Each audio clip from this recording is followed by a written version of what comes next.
یعنی مزی اور منی کا فرق کیا ہے؟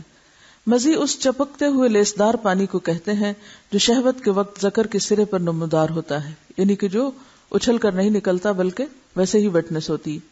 اور منی عضو مخصوص سے لذت اور جوش کے ساتھ ٹپک کر خارج ہونے والا سفید مادہ ہوتا ہے جس سے انسان پیدا ہوتا ہے.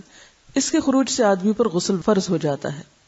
ودی وہ گاڑھا سفید پانی جو پیشاب سے قبل یا بعد خارج ہوتا ہے، اس کے نکلنے پر غسل کرنا ضروری نہیں. یا اسی طرح لکوریا بھی اس میں آ جاتا ہے. جن عورتوں کو سفید رطوبت یعنی لکوریا کی شکایت ہوتی ہے اس سے بھی غسل لازم نہیں ہوتا، حسب معمول نمازیں ادا کرنی چاہیے.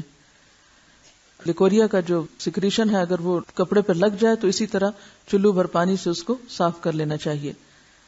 حائضہ کو چھونا اور اس کے ساتھ کھانا جائز ہے.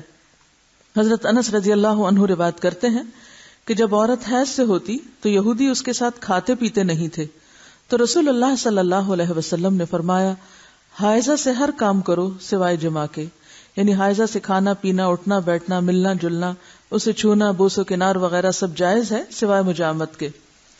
حضرت عائشہ روایت کرتی ہیں کہ رسول اللہ صلی اللہ علیہ وسلم مجھے حالت حیض میں ازار باندھنے کا حکم دیتے سو میں ازار باندھتی. آپ مجھے گلے لگاتے اور میں حیض والی ہوتی. حضرت عائشہ سے روایت ہے کہ نبی صلی اللہ علیہ وسلم نے مسجد میں اپنی اعتکاف گاہ سے مجھے بوریا پکڑانے کا حکم دیا. رگ، بوریا کیا ہوتا ہے؟ رگ یعنی کپڑے کا پیس، یہ جے نماز جیسے ہوتی. میں نے کہا میں حائضہ ہوں. آپ نے فرمایا تیرا حیض تیرے ہاتھ میں نہیں ہے.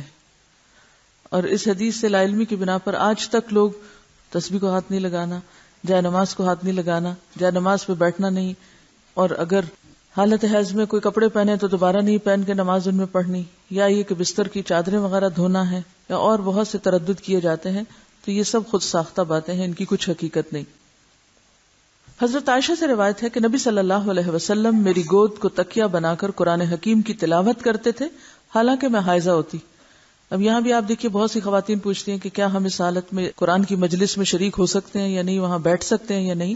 تو آپ دیکھیے کہ آپ صلی اللہ علیہ وسلم حضرت عائشہ کی گود میں سر رکھ کے قرآن پڑھتے جبکہ حضرت عائشہ حیض سے ہوتی.